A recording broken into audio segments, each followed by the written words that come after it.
Jama'a ga ƙarin gaskiya ta bayyana game da dalilan da ya sa ƙasar Amurka ta dakatar da kai wannan gagarumin farmakin da ta yi ikirarin cewa za ta kai ma ƙasar Iran. Zan biyo ta kan masu saurare, amma dai bari in fara da ba ku wannan labari da nake tafe da shi. Wato ƙasar Amurka fa ta latsa ba ta ga jini ba ne, shirinta ya lalace bayan ta shirya kai gagarumin farmakin da take neman total surrender, total victory a kan ƙasar Iran. Iran ba ta yi ɓoye-ɓoye ba, ta fito ta faɗa musu ilahirin abubuwan da za su iya fuskanta idan suka kai wannan hari. Su ma sun ce fa they are locked and loaded. Duk harin da aka kai zai taho da mummunan sakamako. Duk wata ƙasa da take da hannu a wannan yaƙi ranta zai ɓaci, matuƙar ɓacin ɓaci. To amma kuma akwai gaɓa biyu da su ne dalilan da ya sa wannan hari bai yiwu ba. Gaɓa ta farko shi ne ɗaya daga cikin janarorin ƙasar wato Amurka ya fito fa ya faɗa ma gwamnatin ƙasar Amurka gaskiya cewa fa idan suka kuskura wannan yaƙin ya dame ya shiga wani mataki to fa akwai yiwuwar rashin nasara 100%. Domin mafi akasarin manyan jiragen yaƙi na ruwan ƙasar Amurka an zo an yi naval blockade da su. Asali jiragen da ƙasar Amurka take amfani da su ta kakkasa su a gabas ta tsakiya, wasu ta yi amfani da su gurin kakkaɓo jirage makaman yaƙin ƙasar Iran idan aka harba su zuwa ƙasar Yahudu, to yanzu duk an zo ana aiki da su a kan naval blockade. Wanda wannan janar ɗin ya ba da tabbacin cewa fa ba zai iya kare ƙasar Yahudu ba. Kun ga ashe ƙasar Yahudu ma ashe ba ma ita take kare kanta ba. Wato idan yaƙi ya yi escalating ya zama wata masifa ta daban, ƙasar Amurka ta fara kai hari kan infrastructure ɗin ƙasar Iran, Iran ta haukace ta fara lugudan wuta. Ku ƙasashen Larabawa ba ma ta su ake ba, ana magana ne a kan ita 'yan lelensu da take gabas ta tsakiya fa ba za a iya kare ta ba. Uba-uban hare-haren da ƙasar Iran ta shirya za ta kai musu. Amurka ta ce ba ta da wannan general ɗin ya tabbatar da cewa ba za fa su iya, ba su da isassun jiragen yaƙi da kaya na intercepting da za su iya hana Iran ta yi raga-raga da ƙasar Yahudu. Saboda haka shi idan aka yi escalating ɗin wannan yaƙi aka kai ma Iran hari, magana ta gaskiya zai karkata hankalin shi ne gurin kare asset ɗin ƙasar Amurka. Ya ce Amerika ce first, saboda haka duk wani abu da ya rage a hannunsa da zai iya amfani da shi, to zai tattara su ne gurin kare muradun ƙasar Amurka da sansanoninta da abin da zai iya tarewa. Amma Yahudu sai dai on their own su kare kansu. Ita kuma ƙasar Yahudu expertise na cikin ƙasar Yahudu da ma na ƙasashen Larabawa munafukan da suke tare da ita, sun yi lissafi cewa fa wa'innan fa su Iron Dome ne, su David Slan ne, su Arotiri ne, su waye da ake cewa an yi shielding ɗin ƙasarsu da ita. Ya ce wallahi tallahi ba za su iya kare wannan hare-haren da ƙasar Iran za ta kai musu ba. An duba da kyau, an ƙara aunawa an gano ba nasara. Waɗannan dai air defense system ɗin da babu su kamar su a faɗin duniya, da su ake taƙama, da an tashi maganar muna da garkuwar kare sararin samaniya da su ake magana, ba a sama da su fa. To waɗannan missile ɗin da ƙasar Iran za ta harba, wallahi experts sun gano cewa wallahi ƙasar Yahudu ba ta iya kare kanta ba. Ga kuma janar na ƙasar Amurka ya fito ya ce su ma ba za su iya kare ƙasar Yahudu ba. Kenan lallai mutanen nan za su ɗanɗana kuɗa su, kuma duk wata asara da za ta biyo baya, na farko ƙasar Yahudu ne sai kansu. To janar ɗin ƙasar Amurka duba da irin halin da ake ciki da consequences ɗin da zai biyo baya. Idan wannan lamari ya tabbata gaskiya ne, yaƙi ya afka ma ƙasarsu da ƙasar Yahudu, ba zai iya kare ƙasar Yahudu ba sai dai ƙasarsu. To kuma idan ya ce ba zai kare ƙasarsa ba, zai kare ƙasar Yahudu, ga abin da zai biyo ba a cikin ƙasar Amurka, 'yan majalisu ransu zai ɓaci, ƙasar za a fusata, za a ruɗe, a ce fa sai ma ƙila an tsige shugaban ƙasar Amurka Donald Trump. Saboda haka sai suka ce a dakata da kai wannan farmaki. Sannan haka zalika tabbas makaman yaƙi fa ba ƙaramin lo suka yi ba, sun yi lo. Kuma su kansu ƙasashen Larabawa da suka auna suka gano mafi akasari fushin ƙasar Iran a kansu zai ƙare. Duk da ƙasar Yahudu ana magana interceptors ɗinsu ba za su iya, air defense system ɗinsu ba za su iya kare uƙubar da ƙasar Iran za ta musu ba, ina kuma ga su ƙasashensu. Kenan can akwai nau'ikan air defense system har kala uku, ana tunanin ba za su iya tsira ba. To mu kuma da babu irin waɗannan air defense system ɗin a cikin ƙasashenmu, wa zai kare mu kenan? Fa shi ne fa abin da fa ake ta gaya mutanen nan ba sa ganewa. Yanzu waccan ƙasar ga irin nau'ikan uba-uban garkuwar da suke da shi, ga jiragen yaƙi ba adadi, kuma kun san ana amfani da jiragen yaƙi wurin ɓaro hare-hare. Amma a haka aka gano cewa fa akwai matsala. To su kuma ƙasashen Larabawan nan ba su da jirage wadatattu. sannan refineries ɗinsu, gadojinsu, cibiyoyin wutar lantarki su duwa zai tsare. Ita dai waccan ƙasar ta ce aka mata hari kuma naku duk suna ruwa. Saboda haka su ma suna ɗaya daga cikin ƙasashen da suka ga kai oga fa you must stop. Bai kamata ka ci gaba da yaƙin nan ba, yaƙin nan fa ina jin za ka iya ƙara maida mu ruwa ne a zo a ɗanɗana mana kuɗa mu ma duk abin da ka je kama ƙasar Iran ta mana mu shiga halin ha'ula'i. Jama'a wannan shi ne. Kun ji gaskiya yadda ta bayyana. Mutanen nan an gano cewa ga abin da zai biyo baya ne suka zuƙe, suka rugo da gudu suna ƙarya. Suka ce ai Iran ce ta ce a dakata da kai musu farmaki, saboda haka za ta yadda a zo a zauna a teburin sulhun da zai zamana cewa ba za ta ƙara yin tutsu ko ta kawo wata tangarɗa ba. Billahi azim ƙarya suke. Kun ji gaskiyar da take ƙarƙashin ƙasa da suke ƙi bayyana ta, muka zaƙulo muku ita. Mutanen nan yaƙin nan ba za su iya ba. Sun taro match ba su da player ake cewa, sun kira ruwa ba su da lema. To wannan shi ne. Amma sun zo suna ta yaɗa farfaganda, suna ta yaɗa ƙarerai a kafafen sada zumunta domin su kare kansu. To jama'a wannan shi ne gaskiyar da na zo a gurguje nake so in ba ku labarinta, sai kuma na koma kan masu sauraron mu da masu bibiya. Alƙawari na ɗauka insha Allahu tun daga farkon wannan yaƙi har ran da za a ce an kawo ƙarshen shi, zan ci gaba da kawo muku sahihai ingantattun rahoto game da halin da ake ciki, ko ba komai duk wanda ya kasance yana bibiyan mu a wannan tasha zai zama ɗaya daga cikin wanda suka shaida asalin abubuwan da suka faru daga farko zuwa ƙarshe. Ta yadda nan gaba ko da wani abu ya tashi na saɓani, wani mutum ya zo zai maka wasa da hankali ko ya baka labarin ƙarya, kai ka riga ka san duka me ya faru a kunnenka, duka abubuwan nan suka faru. Wannan shi ne hikimar, ba wai in zo tsakiya in bari ba. Na lura akwai sakarkarin mutane marasa tunani, marasa kan gado. Wannan ya sa nake ta buri, nake ta addu'a Allah ya ƙara ƙarfafa ta da ƙara rufa min asiri, wannan kafofi nawa in kai su matakin da nake mafarki Allah ya kai ni. Bi iznillahi ta'ala wannan kafofi da kuke gani akwai matakan da nake so su kai da yardar Allah. Da addu'ar ku da taimakon ku insha Allahu wannan mataki zai kai. Nan gaba har gidan TV mai zaman kanshi insha Allahu, online gidan TV babba nake so na buɗe, na masa branch, na mai gini mai kyau yadda zan dinga tarɓar baƙi, in gayyaci masu sharhi da fashin baƙi da sauran mutane mu ringa ayyukan nan tare da manya-manyan expertise akan abubuwan da suka shafi harkar jarida da sauransu. Amma komai ana fara shi ne daki-daki. Kuma wannan mafarki na ina addu'a Allah Ubangiji ya cika min shi, ina kan wannan hanya.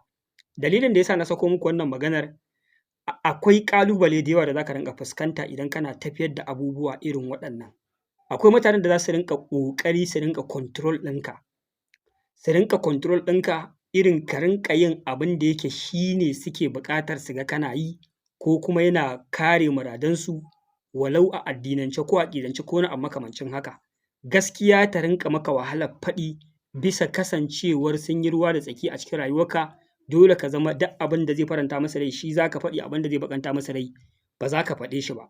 Amma in ka kasance mai cikakken ‘yanci da cin gashin kanka, to insha Allahu babu wanda zai iya sa bakinka kwaɗo ko linzami, sai abin da yake so za ka faɗi, sai abin da baya so za ka faɗi. Za ka iya faɗin duk abin da yake gaskiya ne.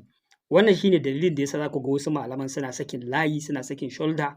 Haka wasu masu sharhi da fashin baƙi su ma suna karkata wani gefe. Domin duk lokacin da ka zo ka faɗi gaskiya, in ka kalli 'yan aƙidar da kake kana so ka musu kara, sai kai ƙarya ko ka faɗi abin da za ka baƙanta ma wa'incan rai don 'yan aƙidar ka su yabe ka. To ni kuma tsarin da na ɗauka ba haka ba ne.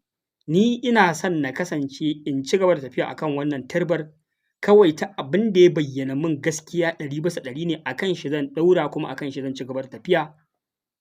Wanda ni akan tsarin da nake so na tafi kenan, kuma na gane wannan tsari nawa zan ci gaba da samun ‘yancin tafiya akan sa ne muddin na ci gaba da tsayawa da ƙafafuna, ya kasance ba wani bane yake sarrafa ni ko yake control ɗina. Ina addu'a, ina roƙon Allah subhanahu wata'ala ya cika min mafarkina, ya cika min burina, na mallaki katafaren studio, na ɗiba ma'aikata wadatattu da za mu ci gaba da gudanar da aikin nan tare da ina da ma'aikata a yanzu haka da muke aiki tare da su.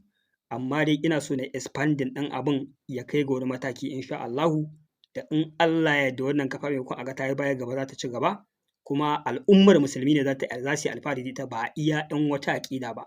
Al'ummar musulmi kai za ma ta amfani al'ummar Afirka, za ta amfani dukkan wani ɗan adam mai son zaman lafiya da burin ci gaba. Domin ni na fahimci asalin tsari irin na addinin musulunci wayayyen tsari ne. tsari ne da ya zo da zaman lafiya da haɗin kai da faɗin gaskiya, wanda irin wannan tsari ne ya sa wasu waɗanda ba musulman ba ma suke sha'awar wannan addini, saboda komai za ka ga ana yin shi ne bisa adalci. Kai musulmi a maka adalci, kai wanda ba musulmi ba ma a yi maka adalci.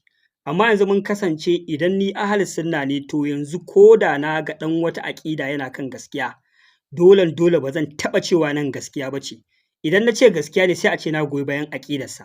Yanzu dan Allah dan Annabi jama'a ku duba fa wai wannan abin da yake faruwa da muke zuwa muna hakaito muku muna faɗa muku gaskiyar abin da yake faruwa tsakanin Iran da Yahudu da Amurka.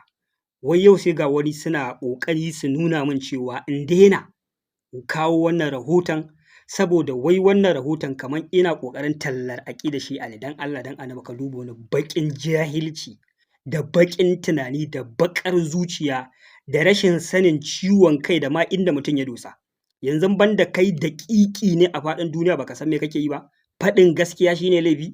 Yanzu tun da gaskiyar akan ƴan wata aƙida ce, duk da kasancewa ta musulmi kan na faɗe ta? Yanzu da sharrinsu nake faɗi, ka yadda in zo in zan shekara 1000 na faɗi akan abin daidai nake kai shine addini ko? Wannan wani irin rayuwa ne? Ai ni ban fahimci addinin musulunci a haka ba ai. Ai ita gaskiya faɗin ta ake akan duk wadda ta kama a faɗe ta. Ba a haka ai, dole za ka kasance mai faɗin gaskiya duk inda ta kama ka faɗe ta. So kake yanzu ya zamana ni aiki na kawai in zamana cewa na ga gaskiya na kau da kai ba zan faɗi ba. Sai dai in na ga abin da zai zagi wata aƙida ne ko ya ci mutuncinta shine sai in zo in faɗi shine na kasance ni ahlus sunna ne. Kai kuma wanda kake mabiyin aƙidar Shi'a ne, yanzu idan ina so in faranta maka rai dole yanzu tunda ina ba da labari akan Iran, malaman da nake sawa waɗanda muke aƙida da su karatukansu in daina sawa saboda suna zagin aƙidarka. A'a ƙarya kake yi. Ka fahimce ni ba daidai ba. Kowane abu yana da huruminsa. Ni duk inda gaskiya take a nan nake. Ba zan taɓa favorin ɗinka akan ɓata ba, ba zan taɓa favorin ɗinka akan ƙarya ba. Ni haka nake. Zan faɗi abin da yake shine adalci shine gaskiya. Kar ka ɗauka wai kai dan ɗan Shi'a ne kana ji ina kawo labarin Iran, to yanzu na shiga cikin masu goyon bayan dukkan abin da yake zan ci mutuncin wata aƙida wacce take faɗa da 'yan ƙasar Iran ko kuma 'yan Shi'a. A'a, kuskure kake yi, ba haka tsarin yake ba. Kar kuma kai tunanin ni ahlus sunna ne, to yanzu tunda ana faɗa da Iran, a Iran kuma 'yan Shi'a ne, dole na rinƙa yin wani abu na favorin ɗin waɗanda ba 'yan Shi'a ba ko kuma duk kafircinsu in ce ni yanzu ina goyon bayan su, saboda in kasance na nuna ma duniya ni ahlus sunna ne. Yanzu gashi nan ina ba da labarin da ake kawo rashin nasarar 'yan Shi'a. Kaga wannan rashin ƙwaƙwalwa ne da rashin tunani. Ba daidai bane wannan kuskure ne. Saboda haka wannan tsarin dole akan shi zan ci gaba da tafiya insha Allahu. Babu gudu, babu ja da baya, babu canza akala. Kamar yadda na gaya muku, cin gashin kai da tataccen 'yanci shi ne zai baka dama kaga kana tafiyar da lamura yadda kake so ba tare da samun matsala ba, ba wanda zai iya karkatar da kai.